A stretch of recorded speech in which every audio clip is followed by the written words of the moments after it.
Hello, everybody, and welcome back to IndieQuest, the celebration of the indie obscure. My name is Josh, the hype man himself, and I'm here with my co-host, the master, the conqueror of the Gungeon, Captain Drachma, also known as Seth. How's it going, man? It's going really well, and we've been talking about the Gungeon for a couple episodes, and today we're actually going to go into a little bit more detail here in a little bit, and I'm pretty excited about that. Yeah, we actually received an email that's the primary focus, I suppose. Yeah. Yeah. So, I mean, how you doing lately? It's here. It's actually feeling a bit more like spring/summertime. So I've been enjoying that. You know, it's nice and cool outside in the mornings and then warms up in the evenings. You know, it's nice. Yeah. Same here for the most part, except it seems like my stepson has been having a lot of baseball games. He's on a travel team, so we've been doing a lot of running around, going to baseball games, and every time when we go to leave, you know, I kind of walk outside, feels pretty good. I'm all set, like, I'm probably fine, just a light jacket, throw a ball cap on, and some sweats or pants or whatever, and head on my way. But it seems like every single game, there's like 3 separate games where I've been regretting not taking a stocking hat or something because my head and everything, because just it's that time of spring where it's warm during the day, but it quickly drops off at like 6:30, 7 o'clock, and the wind picks up and it just gets really cold, like 50. Yeah. I'm just in it's summertime mode, and it just, the temperature just falls off a cliff still. So it's been very nice. It was like 80 on Saturday. Did a lot of yard work and stuff, but it gets very cold at night still, which is nice. House gets warm during the day and can just open up the windows at night and it cools right down. So yeah, it's always nice. It's like one of those things where you're standing out there and you're like, my ears are cold, like kind of hurting right now. Yeah. And I hate that. Definitely. That's like the worst thing. You just get a terrible headache. It's awful. But that's just me being a big goofball for not taking every time now. I'm like, I don't need it. I'll be fine. And then I'm standing there for 2.5 hours because these baseball games seem to drag on forever, and my ears are hurting, my head's hurting. I'm regretting all my life decisions. So, but yeah, anyway. I was actually listening to a podcast today that you were on, Polykill. That was pretty cool. Here you do a top 5. You know, that was awesome. How'd you feel about that? I thought that was cool that he brought you on for more like a sports specific thing. I feel like that's your vibe. So that definitely makes sense. Yeah. And he actually kind of pitched that to me. He's like, you know, Steve never wants to talk about sports games, so how about we talk about some sports games? So I'm like, yeah, I'm all for that. Honestly, it's funny. Can be completely truthful here to our audience. I am a sports game fan, but not the typical sports game fan. I don't buy every Madden. I don't buy every new NBA game or new FIFA, right? I don't typically do that. I used to play a lot of those games, but more so now I'm into some sports like indie scene stuff. Like I really enjoyed Golf Story. I don't think we've talked about it a whole lot on here, but maybe a game in the future we could chat about. And I've really gravitated towards like the more arcadey sports stuff. That's kind of what I enjoy now. But I think it's fun to talk about that stuff with Trav because he and I were both athletes in high school and both played a lot of sports games when we were younger, right? So it was a fun conversation. Yeah, I am just like you when it comes to arcade sports games. Like I love like NBA Street and stuff like that. You know, I'll play the hell out of stuff like that. It's just that's definitely. I actually did like sim football games. Like there was like a stage, like a period when I was a teenager where I was like, okay, I'm gonna buy Madden this year, and I did and enjoyed it. But you know, it was just like a few years. You know, right? So good times though. Yeah, I mean, a big part of it for me is a few years back, I think I've talked about it on here before, but I kind of had to give up the competitive games because I was playing Overwatch with my brother a lot, and I just sunk way too much time into it and got very frustrated when I lost.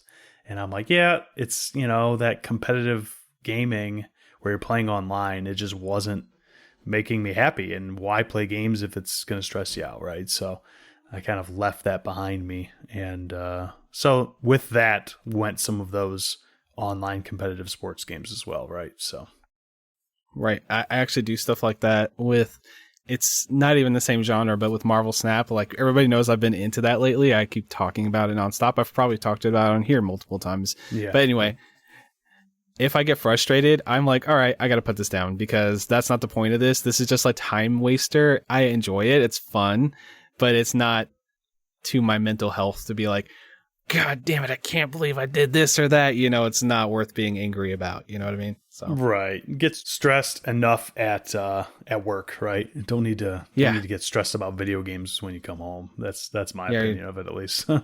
you're trying to wind down, pass the time, and just like get immersed in a world or something like that. Yeah, right. I definitely get you there. Well, I think it's time to talk about this email we received because we mentioned it at the top. And I figured I would have you read it today. So why don't you go ahead and read the email from Moritz that we got on, I think this was a Twitter DM. No, this one was an email. This one was an email at IndieQuestPod@gmail.com. So go ahead and give it a read for us. Yeah, so interesting segue here because we were talking about how I don't want to get stressed out playing competitive games. And I think it's just my competitive side, right? I always want to win, so I get stressed when I lose to other people, right? But as Moritz kind of leads into here, and a huge, very popular game genre and something that's very close to my heart are roguelites, right? And they are mostly made to be somewhat stressful, right? A lot of them are pretty tough. It's kind of like constantly banging your head against that concrete wall. So I guess, I'm being a little bit of a hypocrite when I say I don't like any stress in my games because I do like some, just not necessarily. You like to be challenged, but you don't want to be in a competitive setting where you kind of feel like that maybe it wasn't your fault that you lost, right? I feel like that is something with a roguelike. Like if it's a good roguelite or roguelike, whichever one, you're like, I'm the one who screwed up on the boss fight. If I would have dodged 2 seconds earlier and I didn't get greedy, I would have won this. So let's do another run and try it again. Right. Yes, that's the feel from you. Yeah. Mm-hmm. It's that overcoming these odds, right? That's what is so engaging with a roguelite is every run is, can I get past just this one more hurdle, and it's just not the same. You don't get that experience with a lot of other games, I will say. So with that, it will lead us into reading this email. So Moritz says, "Hey guys, greetings from Berlin, Germany. Found you by searching for an indie games podcast on Amazon Music. Not much there, but thankfully you were, which is awesome. I think we can both agree. We love seeing that, right? So pretty rad. Games that I love most are, which especially indies, are roguelites and roguelites. I just made a tier list of about 100 of that types of games. Wow. I played for a friend of mine, only to give you impression of my love for it. What brought me here? Enter the Gungeon, the best game of my life. How can you put it on the side quest? He asks. Maybe there's an episode that explains it, which I didn't listen to so far. I went back to episode 48. But Enter the Gungeon has the same importance like Isaac, Dead Cells, Hollow Knight, Into the Breach, Slay the Spire for their later alike games. It is a masterpiece. So before I go on, I will say that the title of this email is Love You, but I will explain. And this is a great segue, I think, too, for us to talk about. We've been trying to plug it a little bit more, but the main quest versus the side quest, right? So I am also a massive roguelite fan. Some of my favorite games of all time are roguelites, and specifically the game that Moritz mentions, Enter the Gungeon, is easily one of my favorite games of all time. Probably in the top 5, maybe in the top 3. It is a fantastic game.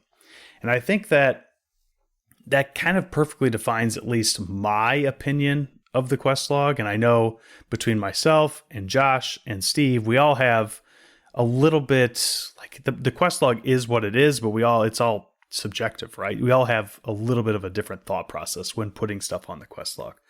For me, and I think I'll go into the general premise first. A main quest game is a game that we all think we could recommend to 99% of gamers, and the majority of them would enjoy, right? Yeah. The side quest, on the other hand, is one of two things, in my opinion. It's either a game that isn't quite as good as most of the main quest games, so something that maybe a main quest game is a 9 out of 10 and a side quest game is a 7 out of 10. Still a good game, but it has its flaws. Or, in my opinion, a side quest game can also be a great game. Some of them, I would consider Gungeon to be a 9 to 10 out of 10 type game for me personally. But it's harder for me to recommend that game to the masses because it is very difficult. There are several barriers to entry. If you want to slam your head against that Gungeon wall for hours and hours and hours, mastering all of the different abilities you can get, all of the different guns, basically studying every single enemy's movements, shot patterns, all bosses, then you'll enjoy it. Like I love that game. I've probably spent easily 500 hours in it, and I enjoyed that. But I like to think of like our group, our Discord group of friends, and how many of them would I recommend this game to flat out just play it. And there is one person in the entire Discord that I've recommended to, and that is Ross. And I know how much Ross likes roguelites. And Ross beat it already, and it didn't even take him that many runs just because he's already accustomed to that style of play. I think it took him less than 20 runs to beat the Gungeon the first time, which is, to me, absolutely incredible. So Ross, and then probably I would recommend it to Burger, and Burger's already beaten it. I'm kind of name dropping here, but I think everybody knows who Burger Champ is by now. But Burger reads everything, beats everything. Like he's like a historian of all things. So, yeah, I mean, he's really good at like taking information and like boiling it down and just like getting it into himself. Like I feel like that really suits him well because he's just that type of person that is very, I guess, maybe analytically minded. You kind of have to be for a roguelite, right? You got to like focus and see the detail of the game. Yes. And some people don't want that. Some people just want to chill and play a game and not have to stress about that. Or maybe that's not stressful to some people, and that's the people that you would recommend it to, but you wouldn't recommend it to like Joe Schmo that just wants to chill and not really have too much, friction in the gameplay, right? Yeah. And I mean, he also very much, I've played several games with him at MagFest.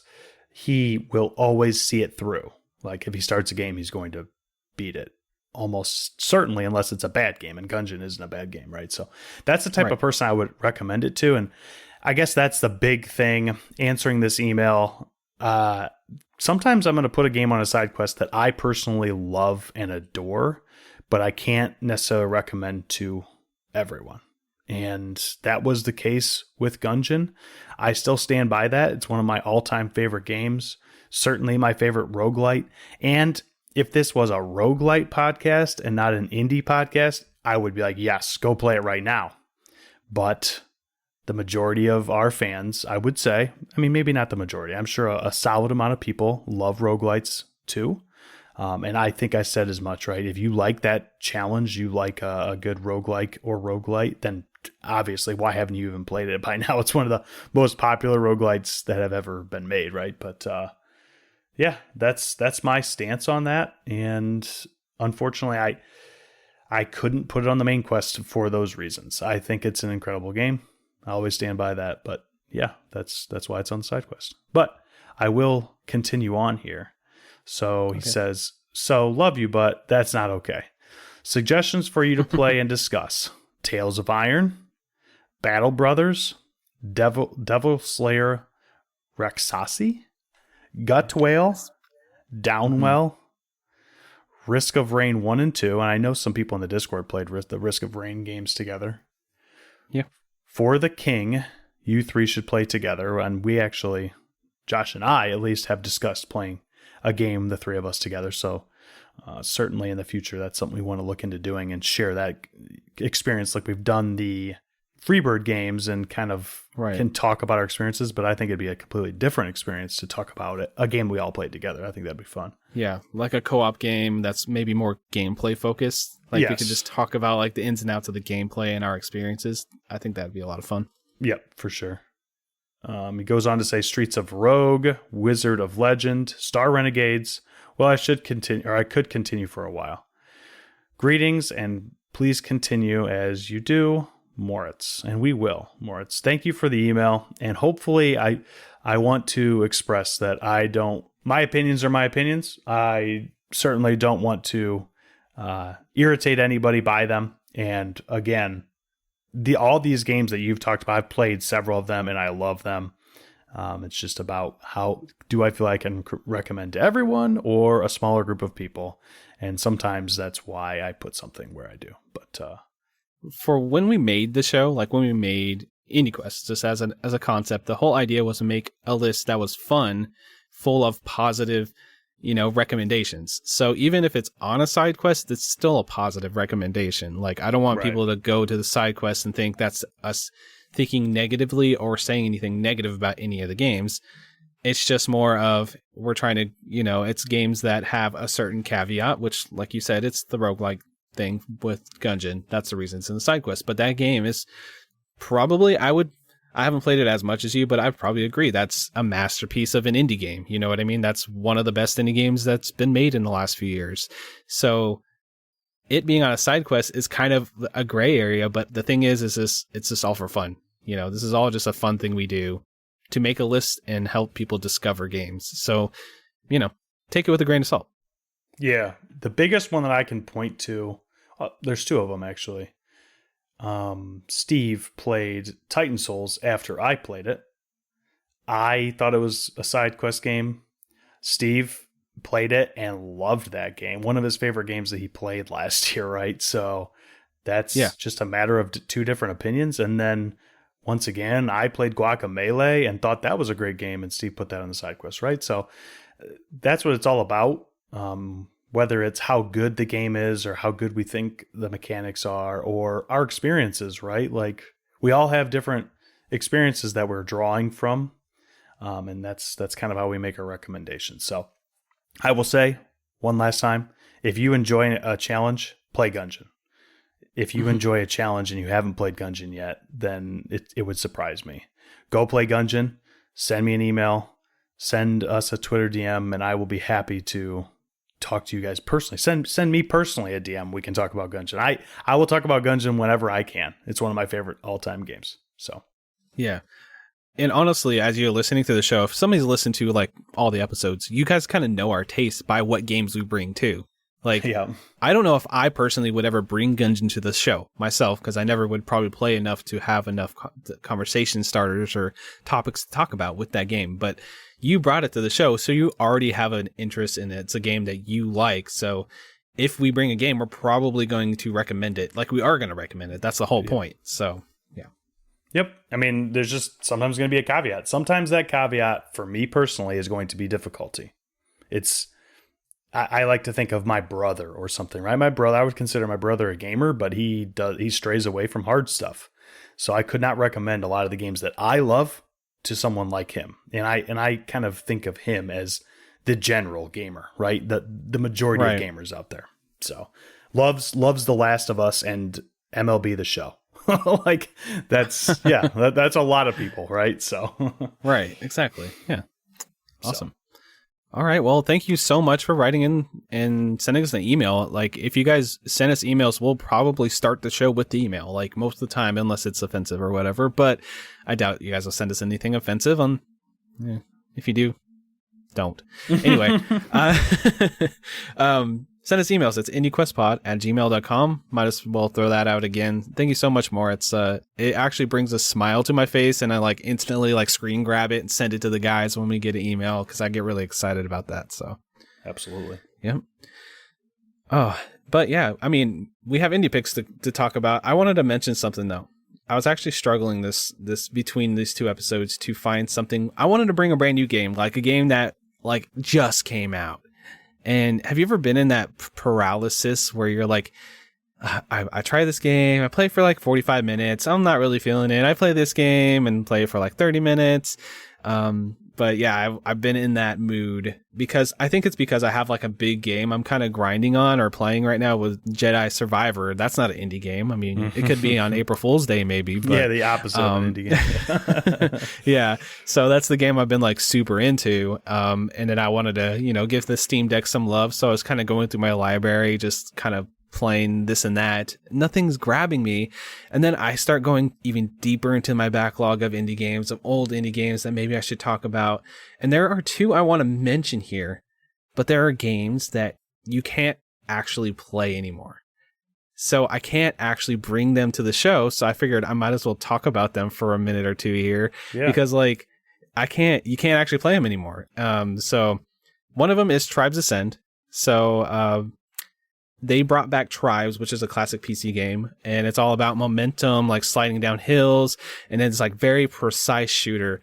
And I loved this game. Like I was obsessed with Tribes Ascend. I put like 100 hours into it when it came out, and you cannot get a server anymore. They shut all the servers down. It's like you can't play it anymore. That's an indie game. Like I would love to talk about it, put it on a main quest, and be like, you guys need to play this game. But you can't anymore. So that's frustrating, right? Yeah, that's like, so it's an online only game and they just shut the server down and now it's just done. That's wild. Yeah, and I think it was free to play at the time when it came out, or it was very cheap, like it was very affordable.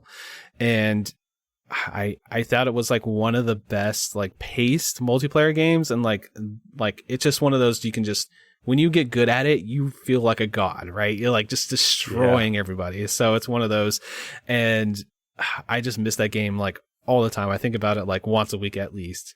And then another game, just to throw it out there, is a mobile game, actually, by Vlambeer, which they made like a bunch of random arcadey games. I'm trying to think of their biggest one. Nuclear Throne. That's probably a good touch point. Yeah, they made Nuclear Throne. Speaking of Gungeon. That's a very, very similar style of game. There's a lot of differences, but similar in concept for sure. Yep. But the game that they made for mobile was called Ridiculous Fishing. I don't know if you've ever heard of this game. Yes, I have. Yep. I don't know much about it, but I've definitely heard about it. So I was looking through, it's on the iOS store, but it's for older iOS versions. So it's basically one of those things that this game came out and they never like updated it for modern, iPads or Android devices. It's not even on the Android store anymore. But to me, I would consider that to be one of my favorite mobile games of all time. And it's one I just miss all the time. So I just wish they would just do a quick patch and update. I'm sure it's not quick, at this rate, but basically the concept of the game was you use the gyro controls in your phone or tablet, whatever, and you fish with the lure and you try to dodge things and get as far down as you can with the lure. And then you basically grab fish as you go up and then launch them into the air and shoot them with shotguns. So it was such a fun game. And it's like a cartoony, like kind of Flash game looking art style. But yeah, definitely. It's just one of those, like, I just kind of like reminiscing, like, man, I wish I could bring these games, but I can't. But maybe one day they'll bring those back and I can have like an actual in-depth conversation. But, have you ever had that situation where there's an old game you can't go back to easily or you can't at all? Yeah. I mean, we kind of talked about it with Jimmy a little bit, right? Some of those old Flash games that it's possible that they're still out there, but I don't even remember the names of some of them, right? So it's just like, well, I mean, they could be still out there, but I think that really brings up that age-old video game debate, which maybe it's not age-old, maybe it's much newer than age-old, but the new issue we face where everyone talks about this physical versus digital, right? And all that. And how is the preservation of these games going to be if they're only digital from now on and not physical? And it's kind of sad, right? You have awesome memories from years past that you can't relive. And that's the most fun thing about video games is, I want to relive this. Okay, let's go grab my disc. Oh, my disc is broken. Let's go buy another one. Oh, my console is broken. Let's go buy another one or download it. Most of them are ROMs at this point. So it's just It's pretty sad when you hear about something like that. Yeah, I just want more than anything to go into my mouse settings, turn the sensitivity all the way down, and go into Tribes Ascend and just click some heads, just like be a monster in that game. It's so fun, and I just miss it. But anyway, speaking of indie games, we always bring picks for the quest log. And I know that we each have one today. Do you want to go first today, or do you want me to? I think you went first last time, right? I can go first today. Yeah, that sounds good. So basically the concept of the quest log, you kind of broke it down a little bit, is the main quest is a game like you can just recommend to anybody. It's like, wow, this is a classic almost indie game. Like this game is just stellar. It's wonderful. You got to check it out. And then the side quest is still an awesome game. Pretty damn good. Like we still give you our 2 thumbs up recommendation, but there might be a couple caveats, or maybe play it in between things or things like that. It's still a recommendation, but ... basically for the side quest. So what game did you bring today? Let's bring them here. Let's throw them on the log. So hilariously, and I actually mentioned this to you a little bit when you brought up our email from Moritz, right? Initially, I said, oh boy, this is a fantastic email for us to get for this episode, because I had already either started playing the game or maybe even had finished the game that I was bringing for this IndieQuest by the time you sent that email to me and Steve, right? So, and even funnier is Moritz even mentions the game in the email. Oh, damn. Yes, which is awesome. Like you cannot plan something like this. Oh, should I guess? I want to guess now. Can I guess? I would love you to take a guess. Oh, I love you too. All right. It's gonna be. It's gonna be. Let's see. Risk of Rain 2. That's my guess. It is not Risk of Rain 2. I'm gonna give you one more guess to take a look at their list and think, what does the conversation we just had? What does Drachma like, or what publisher, maybe? And maybe you don't know, but I think it's... I mean, I'm not sure, honestly. Okay. Star Renegades, Wizard of Legend. No, I'm not sure. One of these. What is it? What is it? I'm terrible at this. Hey, Steve probably would have got it right away. He's not here. I'm sorry. No, you're good. And maybe you're not even familiar with this game, which would make me happy as well, because then I can explain it to you. But I played Downwell. Oh yeah, Downwell's awesome. I love Downwell. So yeah, I have. Okay. So you have dabbled with that old Downwell? Huh? Dabbled in the Downwell, yes sir. I guess before I even move on, did you ever beat Downwell? I actually never have. I remember I played it some on PlayStation. It didn't really feel too at home there. I actually kind of liked it more on my phone, like a mobile type game. I think it worked really well there. But yeah, go ahead and explain it to him. I think this game, I'm just going to say right now, I do think this is a great game. Like I had a good time. I would say I did dabble with it. I probably put maybe like 3 hours or something minuscule into it, nothing much, but, yeah, go ahead. What's all the hubbub with this Downwell? What's going down with Downwell?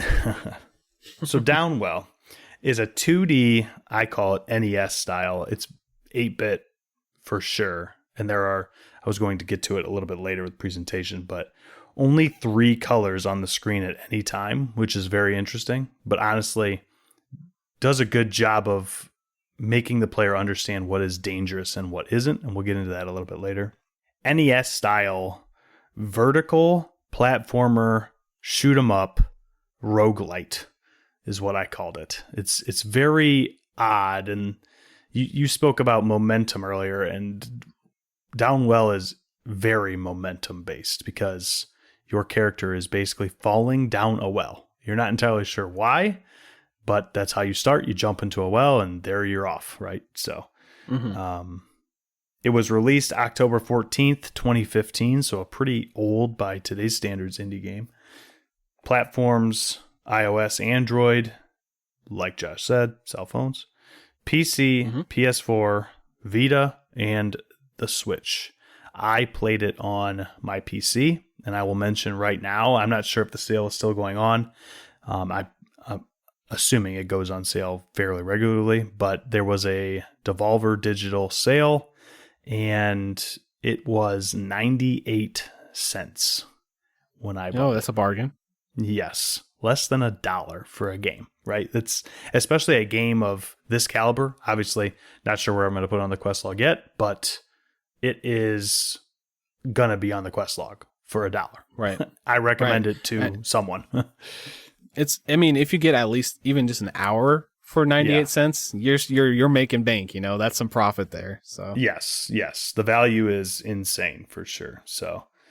All right, that will take us into the gameplay. I've kind of explained it a little bit, but like I said, you're always falling down a well, but there are platforms and things on your way down.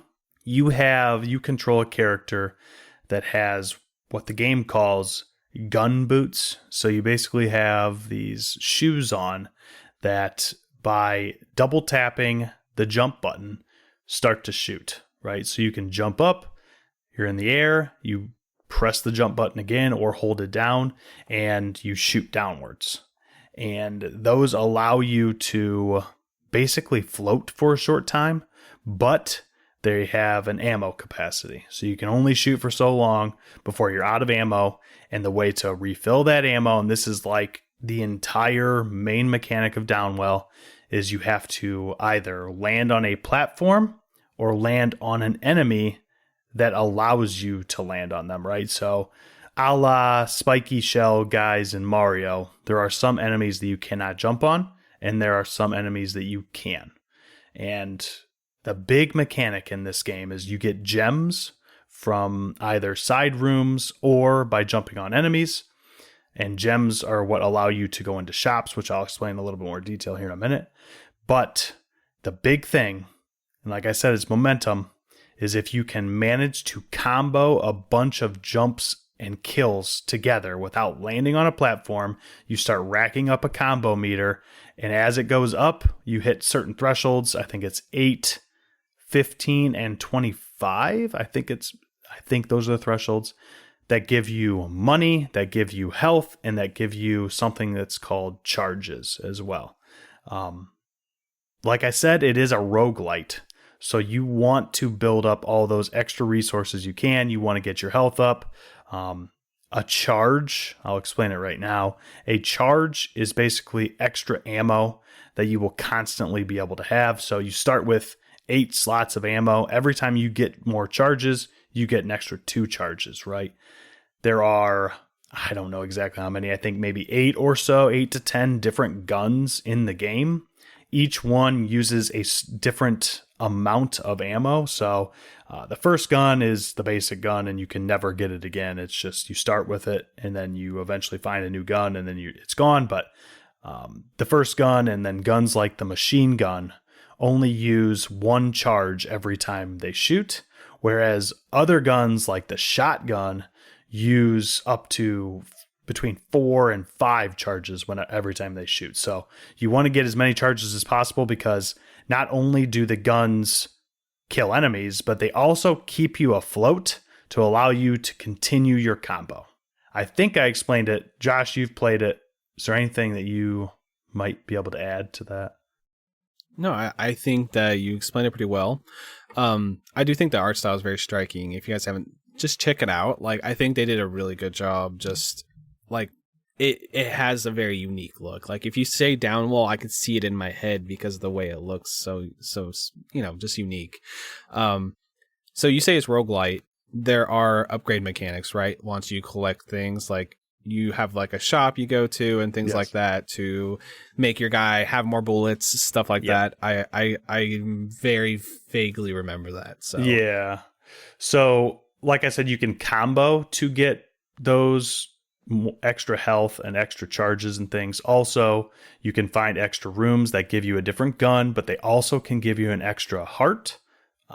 Your character starts with 4 health, and you can continuously upgrade that. If you are at full health when you get a heart container with a gun attached to it, you can get 1 charge of health, right? Or 1 tick of health. underneath your actual health bar. If you get 4 of those, you permanently upgrade your health to 5, right? And the process continues, right? Every time you get 4 more, when you have full health, you get 6, you get 7. And that is how, especially, I mean, technically, if you're good enough and you never get hit by anything, then you can just make it all the way down the well without ever taking health. But it's very difficult to do. There's enemies everywhere, especially in the later stages. So I recommend trying to upgrade that health as quickly as possible. But yeah, like Josh said, you get gems as well from defeating enemies, and you can take those to a shop, and then the shop does the same type of thing. You can spend those gems on either health if you're low on health to just basically refill your health, or if you're full health, you can still spend it on health so you don't feel like you're just don't have any use for your money, and then you can spend it on that health and upgrade your health permanently, like I said, or you can get charges so that you can consistently use your guns as much as possible. There are also, you unlock different styles of character. So you start with just a regular style, you drop at a normal drop rate. But as you go further and further through the game, you can get different kinds of styles of characters. There's an arm flailing style where you very rarely find shops, but you very readily find different gun upgrades that allow you to get more hearts, more charges. You're not going to have much to spend your gems on, but it's a pretty fun style because you constantly find guns. So you constantly are switching guns out, and you're constantly, with those guns, you're constantly getting more health and more charges. So you don't feel like you need the shop as much, although it's a little bit more random. My personal favorite style is the levitate style, which drops at a slower drop rate, and that's pretty much all it does, but it allows you to combo much more effectively because you're not dropping so fast. I will say that you drop fast. Sometimes you don't, right. You can't even see what's below you, and that's the tough thing about it. You have to make very quick button inputs and think, like, you have to be very much on your feet, which is metaphorically the exact opposite of what you're actually doing. You're never on your feet, right? But right. Avoid enemies, and realistically, you're trying to kill everything on your way down that you possibly can and not miss anything to keep that combo up, because the more gems you get with those combos, the more heart containers, the better off you're going to be at the end, right? So, right. Yeah. So is the levitate like, I imagine it, I don't know. Is it like Super Princess Peach or Princess Peach from Mario Brothers 2? Where you got like a little bit of a float, kind of? No, so every style has that little bit of a float. If you really get good at understanding how to use the gun to make you float. You have to, like, if you have like the machine gun or a gun that shoots rapidly burst, you kind of feather it, right? Like, think of actually using a gun. Like, you're feathering it so you can kind of float to where the next enemy is, so you can bounce on them and then go to the next enemy, right? Because once you bounce on that enemy, you refill your ammo. Levitate is just purely makes you fall more slowly than the other styles. It's not actually making you levitate. It's kind of a weird style name, I guess, but it's definitely noticeable that you fall slower. It's not dramatic. You certainly can still get yourself in trouble, but it was just fun to be able to try to get as many combos as possible, so that's why I went with it. I will say, before we even move on to presentation, and I will say also, gameplay is where it's at. That's what this game is all about. It is very arcadey. I feel like you could almost picture this game in 1989 with smoke coming off of the cabinet, right? Like, it's just that cigarette smoke. Like, yeah, you could almost see it like in a Dave & Buster. Like, I could see this being like you know how Dave & Buster does those big screens for like Crossy Road and stuff, like the up and down screen. Yeah, I could see them do that for this game, like, and people would just be flocking to it because it has that addicting arcade loop. Even if you die super fast and you screw up, you're like, let's go again. You know, It has that you know, you just want to put it in your veins type of feeling. I remember that from the game for sure. Yes, it really does. And actually, one of my favorite things, and why it's probably cool on phone or iPad or things like that, you can actually turn your monitor vertical and play this vertically because wow. it's a vertical game. So it will fill up. I played it for a little while. I ended up switching it back because my monitor's not even that big. It's 24-inch monitor. It's not huge or anything, but you have to, it's like playing a very twitchy game on a huge screen, right? It's just hard to see everything because your eyes, your head has to turn almost, right? It's easier to play a twitchy game on a small screen because your eyes don't have to move so far. And it was very fun to play vertically that way with the screen tilted, but I ended up just tilting my screen back up and playing on a smaller vertical portion of my big screen, like horizontal. Yeah, it's similar to like esports players. Like you always see esports players with like 27-inch screens because they can see everything it's right there in front of their face, at a glance. So that definitely makes a lot of sense. Yep. Before we move on, and the thing that I really want to nail home, this game is hard. It's really hard. It's a roguelite, but there is very much an emphasis on the difficulty level. And there's, from what I could tell, not a whole lot of ways to make it easier unless you're just specifically good with one of the styles, like levitate, like arm spin or whatever it's called. There's a boulder style that actually makes you fall faster, which is pretty rough, but gives you more health. So there's a little bit of a trade-off. In my experience, it kind of tricks you. Like, oh yeah, I need that more health. I keep dying constantly, so I'll take that more health. But it's actually almost harder because you just fall so fast. You're running into enemies all the time. But it's hard. Like it's really, really tough. It took me 6 hours to reach the bottom of the well, and I feel very fortunate to have done so. I think on how long to beat, most people said between 6.5 and 7, but certainly after I beat the game, I looked it up because I'm like, man, I mean, it was an exhilarating experience to beat it. But I looked up some, Reddit forums and things like that. And people are like, I've been playing this game for a month, 2 months, and I haven't made it past the 3rd stage. And there are 4 stages plus an extra stage after the 4th. So yeah, it's really, really hard. And if you're not into that type of game, it's very fun and very high value, like we already talked about, very cheap, right? But it's hard. Right. It's hard. But I just wanted to mention that before I moved on. But could you dole the hardness by like grinding it out? Could you level your dude up enough to where it's like, oh, it's not too hard? Or is it always going to be hard no matter what? Yeah, there's no leveling anything, honestly, outside of learning different styles through meta progression, right? Like you get so many gems, and every time you get so many gems, you kind of do this like little level up bar after you die, and then you get extra things.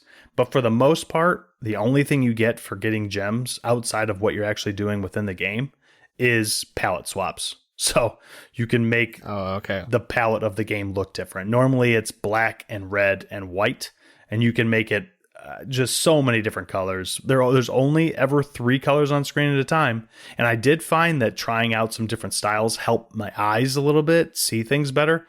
But I inevitably went back to the original Downwell style. And that's how I played the game the majority of the time. It was fun to kind of experiment.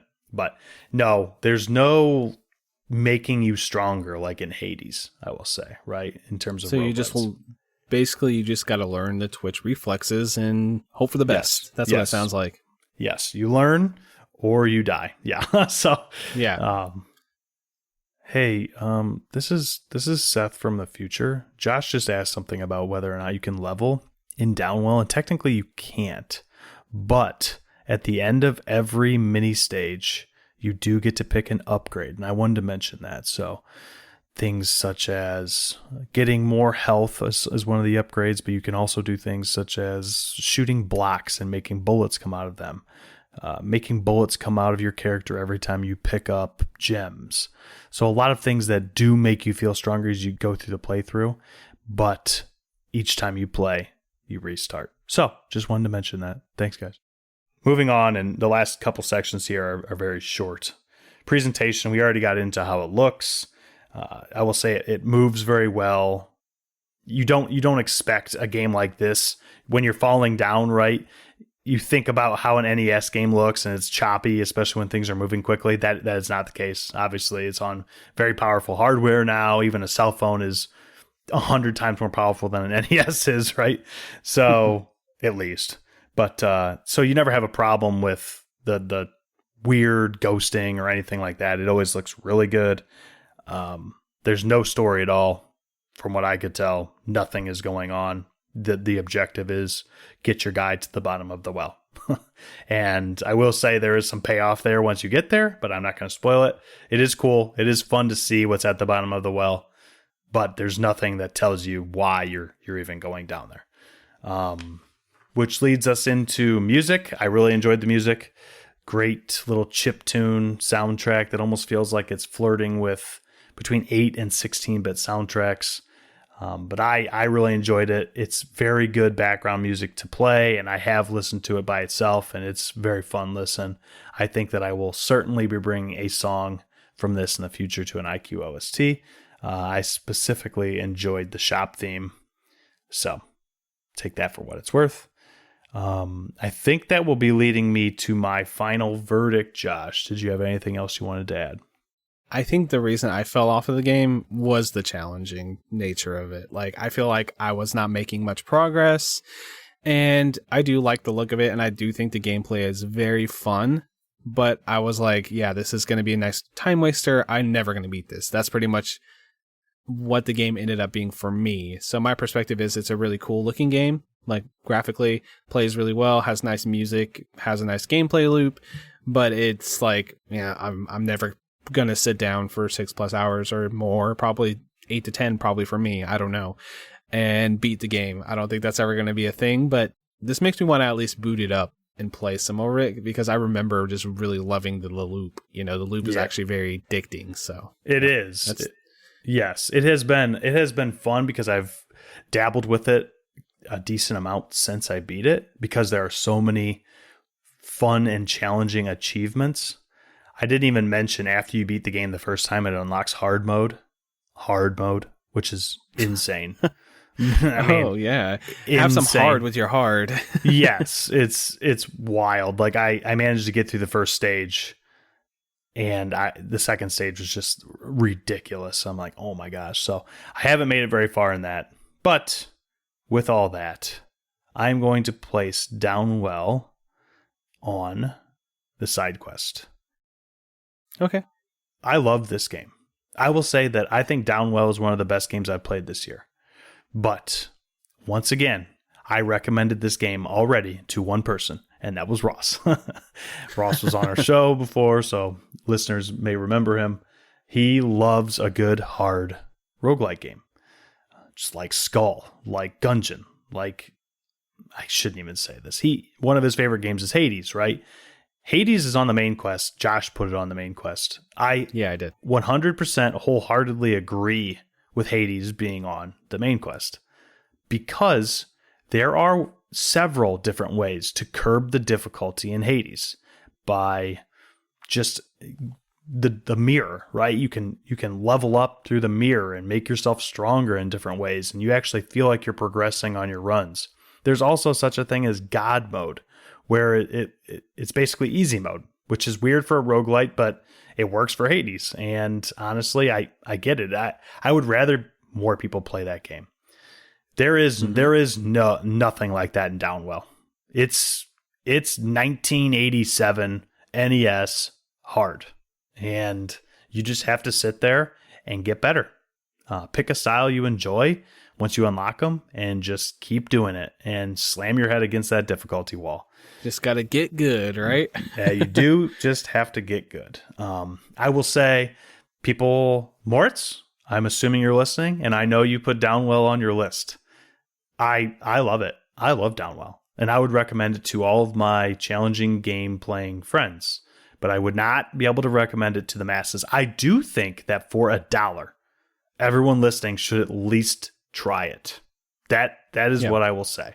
But beat it, and oftentimes my recommendations are based on whether or not I think someone should see it through, right? Which, right. None of us bring a game to IndieQuest that we haven't beaten, right? So yeah, I give my recommendations based on that criteria.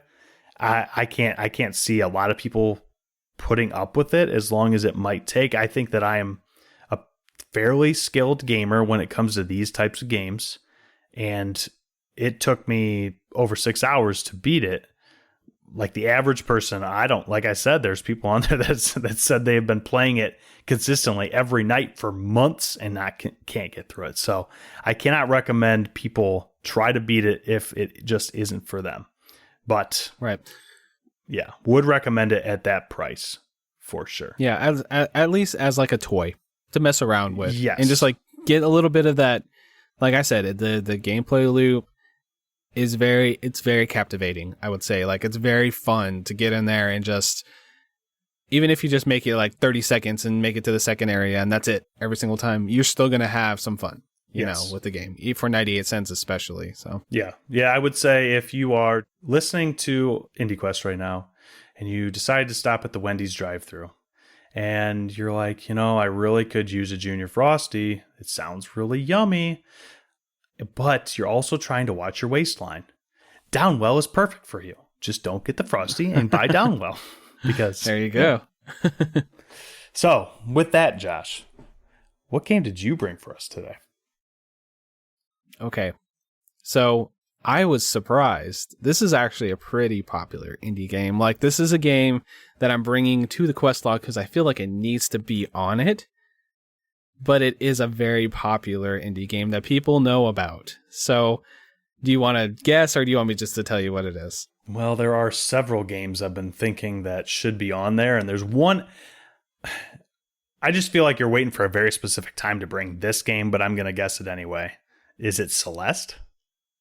No, it's not Celeste. Okay. I think Celeste, I want to have like a bunch of notes, and I want to replay it and things like that. That's one, yeah. Maybe we should do like a whole episode or at least a breakdown of that one someday. Yeah, I would very much be in on doing a breakdown of Celeste with you for sure. Yeah, that'd be so fun. I think the story in that game has some layers that we can have conversations about and how it relates to the gameplay. I think it's really cool. For sure. But anyway, the game I brought today is Superhot. Have you played Superhot? No, I actually haven't played Superhot, but there was a headset at MagFest and I watched people play it on, like while they were playing it with the VR and I was watching the TV, right? So I have experienced Superhot. I've never played it myself, but I do understand the point of Superhot, I guess. But Josh, tell us about it. Okay, so I'm actually going to bring two games today because I'm bringing Superhot and Superhot VR. They are different games. And they are similar premises. Yeah, I know. Okay. I just kind of threw that out there. But they are different games, but in the same idea. So basically, Superhot was made. The developer is Superhot Team. That's the name of the developer. And this game came out in 2016. So it's been out for, 7 years. And it was a cool idea. So basically, the game was started as like a little game jam game with a concept of an FPS where time moves only when you move. So that is the premise of the game. So pretty much you are like a black, like shiny, like ceramic looking character, like glass character, like the art style. I'm going to try to do some presentation. It's just really hard to describe this game without seeing it. But basically, you are a ceramic man, and you're like a black shiny ceramic man, and there are red shiny ceramic men trying to kill you in like white stark environments. It reminds me of like a bunch of mannequins fighting each other. Yeah, something like that, right? So you get dropped into the world, and when you walk, the bad guys will try to kill you on the same time cycle as you move. So say I walk 2 steps, the bad guys are going to walk 2 steps towards me as I'm walking. So this ends up being a lot of really cool scenarios that end up happening in the game. So let's just say there's a dude in there throwing ninja stars at you, or shooting you, something like that.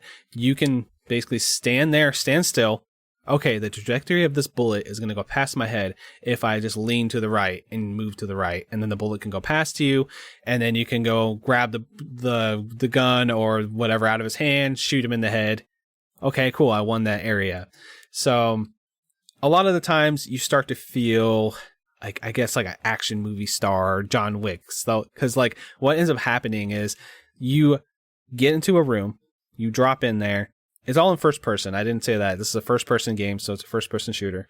And you will have a scenario that you have to get through. So say you're in a bar and there's 4 dudes in there. One guy has a shotgun. One guy has a freaking katana running at you. Another dude just has his fists. He's just sprinting at you. And you got to figure out how to kill all 3 guys without them hitting you.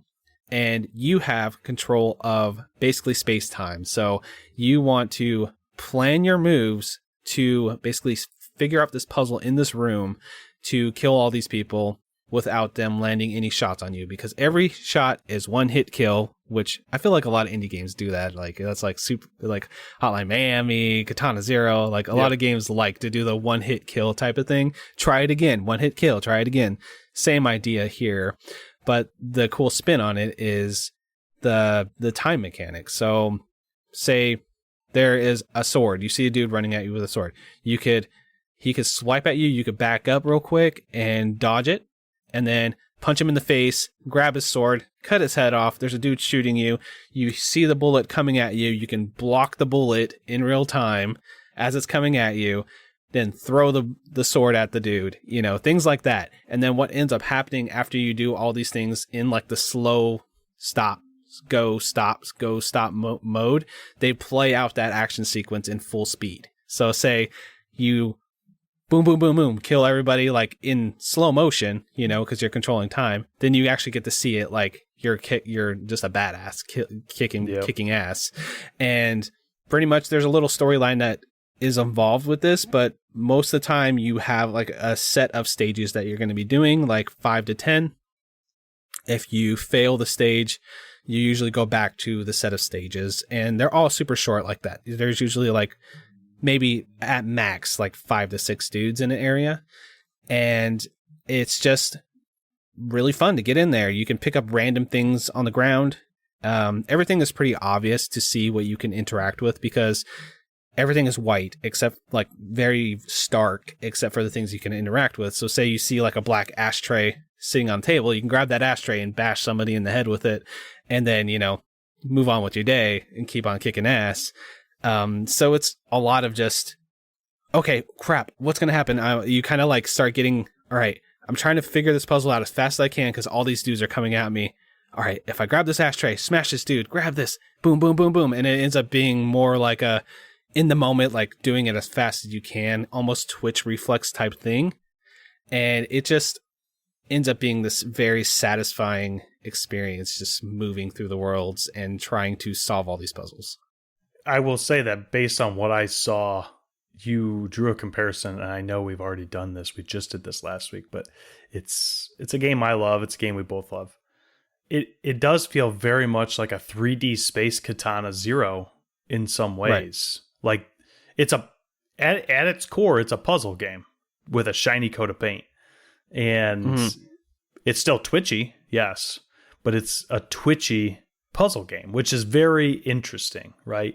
And I will add that a game that you brought 2 weeks ago too was Superliminal, right? In a lot of cases, Superliminal, what you initially see isn't quite what it ends up being, right? You have to change things and manipulate things. And from what I saw and I've seen of Superhot, so much of it is, a lot of the items are very unsuspecting. You don't think that they're going to be extremely useful.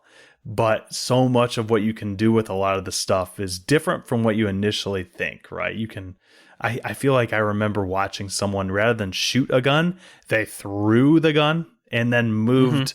And it just, because of the timing, it was different, and it actually worked better that way. And yeah, I mean, it's very interesting. Yeah, it just starts to feel like it's such a cool pitch for a game, right? Like time moves when you move. Yes. Okay, what can we do with this idea?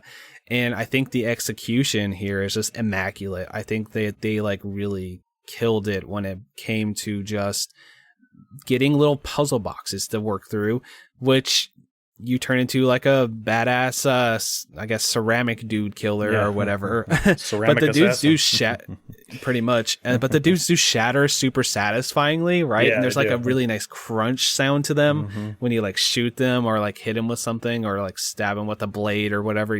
Like you feel it has that really awesome, like, you know, just satisfying feeling when you're playing. So like there is a story in this game. I'll speak on it a little bit. It's not super in your face, but it does have a little bit of like, is this real?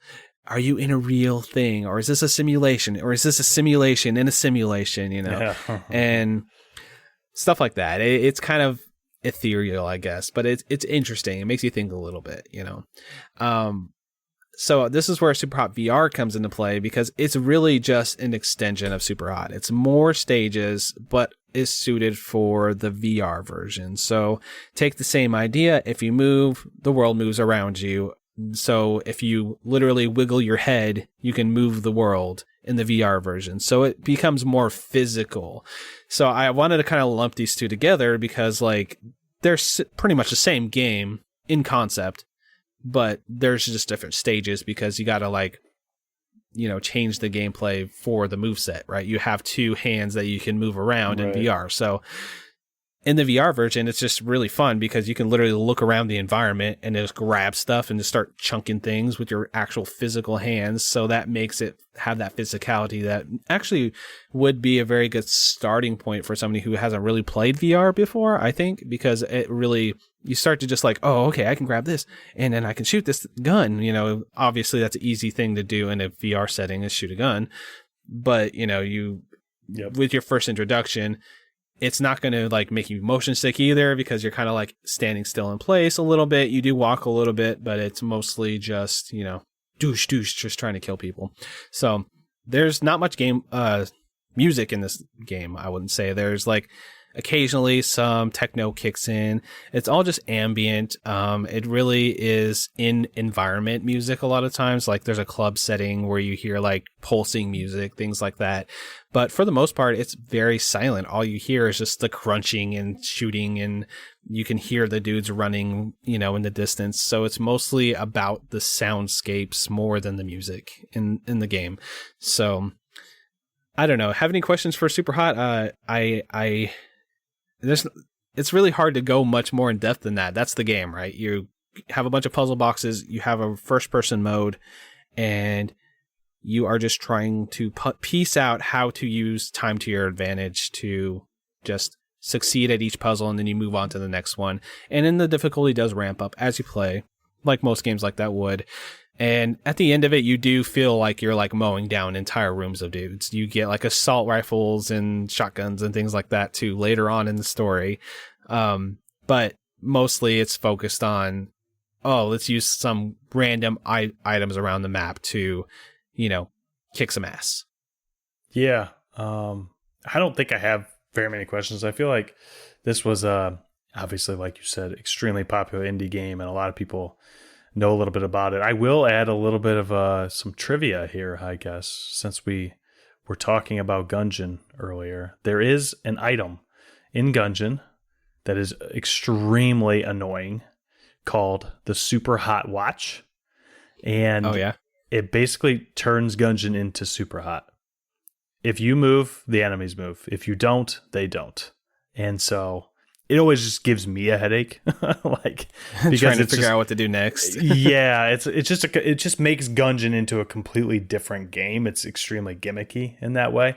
But I will say that in a game that was designed for it, like Superhot, from what I've seen, it looks extremely fun and addicting. So, yeah, it's honestly the thing that I think about this game is like it's a relatively short game. I think it's like 2 hours, maybe 3 or 4 if you're not as proficient at it.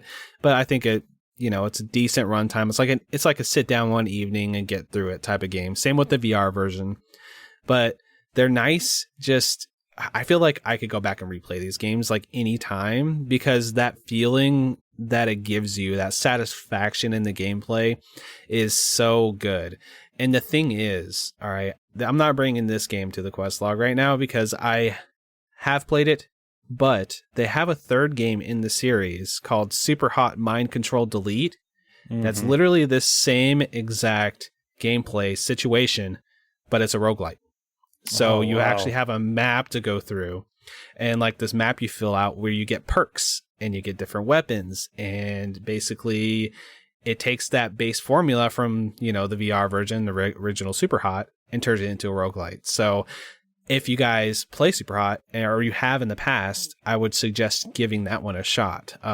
Maybe I'll bring it one day when I actually beat it. Like, I don't want to actually like say, oh, I played it like 4 or 5 hours, I'm bringing it, because that's not what I like to do here. But maybe one day we'll have a deeper conversation about that specific title. But yeah, that's cool. Like, they keep building on this like kind of interesting concept, and then it's like, what can we do with it? Let's just try to do more things with it, which I really like. I'm envious of people that have that ability to take some little idea like that and then make it a reality and actually make it good like this is. Yeah, for sure. And we talk about how it's very difficult to have a completely original idea in video games, but I can't remember anybody who's done what Superhot did. This is a very original idea, and they kind of have that market cornered if you want that stop motion gameplay that it delivers. So yeah, and so both of these are main quest games. I'll just throw them on there, VR and original Superhot. This one was kind of a gimme game for the quest log. I know it might be, some people might say it's a cop out, I don't know, but it had to be brought sometime, because like it is one of those games that, like, we brought Journey to the quest log. It's something like that. Like, it's an obvious pick that people know about, but if you haven't tried it out, I cannot recommend it more. I feel like anybody can have some fun with this game, and anybody can beat this game with some patience and just trying to piece it out. It's not a puzzle game where you're going to beat your head against the wall. It's a puzzle game where you try something, and then if you fail, you try it again, and then you try it again until you get it. And it's not repetitious either. It sounds repetitious from that description, but it's not. It doesn't feel that way, because there's always something new to try in the room to try to solve the little combat puzzle, basically.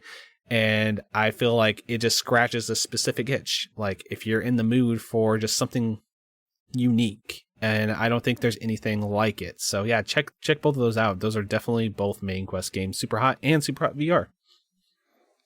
Awesome. Yes, I absolutely need to check them out. Honestly, I didn't realize up until now, because I've only ever seen it in VR, that there was a regular version. I definitely need to pick that up, because I don't have a way to play VR games, but I really enjoy the gameplay. So I need to give it a go on my PC.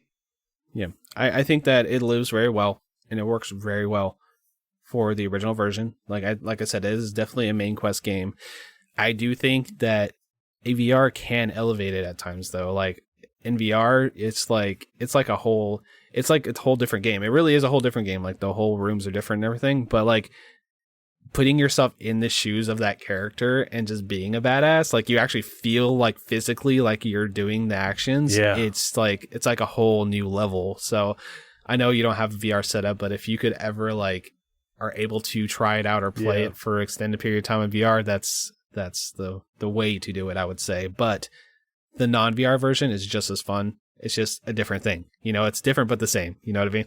Yeah, for sure. I will also say it's a hysterical experience to watch someone else play it in VR. So if you have a chance to do that, because it's funny.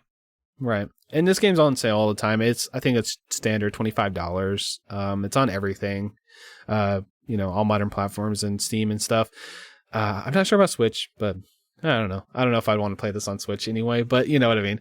But right. It's $25 like MSRP, but you can find it on sale all the time for like $5, $8, on sales. So I would say recommend maybe wait for it to go down in price a little bit, just because it's an older game. But yeah, it's a fantastic game. So I guess that's our two games today. We brought Downwell as a side quest and Superhot VR. Both of those for main quest. I think that's a pretty solid episode. What do you think?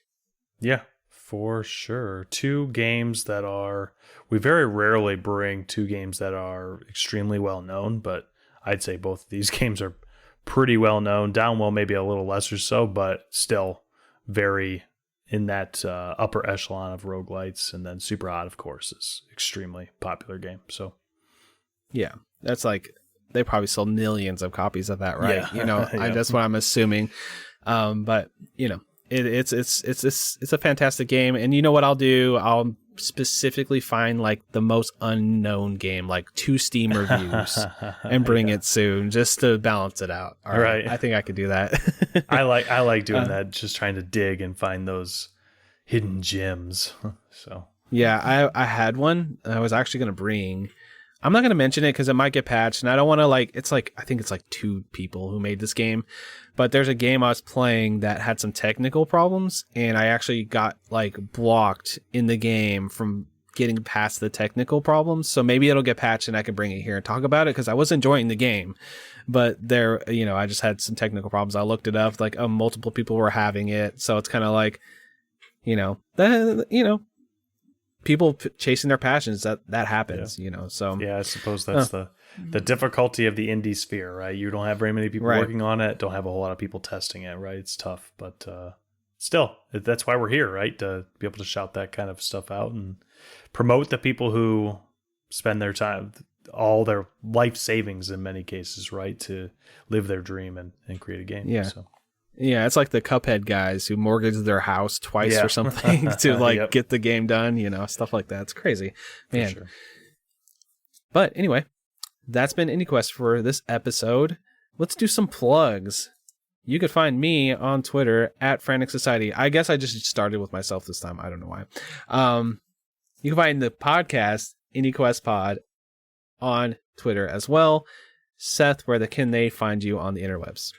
Can find me at Captain Drachma on Twitter, and of course in the Polymedia Discord, best place on the internet.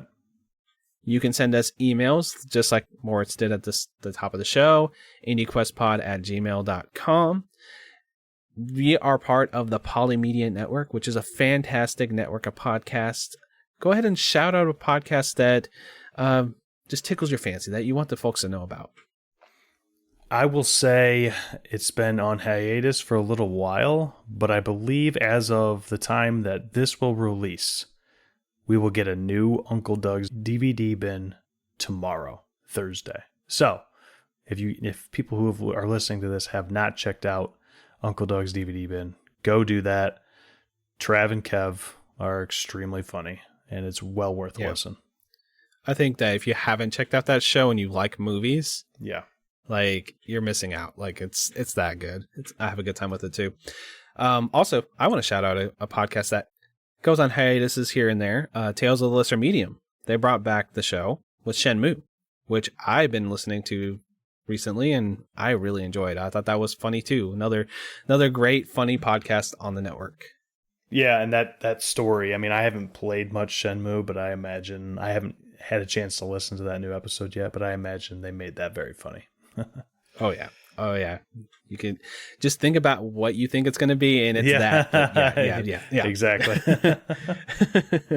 But yeah, there's so many more shows. We got Goosebumps. We got the new show on the network about horror movies, Split Up. There is so many shows out there. Oh, and Polykill, which you were a guest on, which I mentioned at the top of the show. So if you guys want to check out any of these shows, go to polymedianetwork.com or to our Reddit, which is /Polymedia. You can also leave comments for the show over on Reddit as well. I think that's it for the show. Do you want me to throw it to you? Yeah, I'm going to throw it to you. Just say something awesome for the folks out there. Whatever's on your mind, whatever you want to leave at the top of the mind for our listeners today. Moritz, I promise that I like roguelites, and I will talk to you about it. And anyone else out there who also likes roguelites, just shoot me a DM and we can talk about it. Thanks, guys. Peace.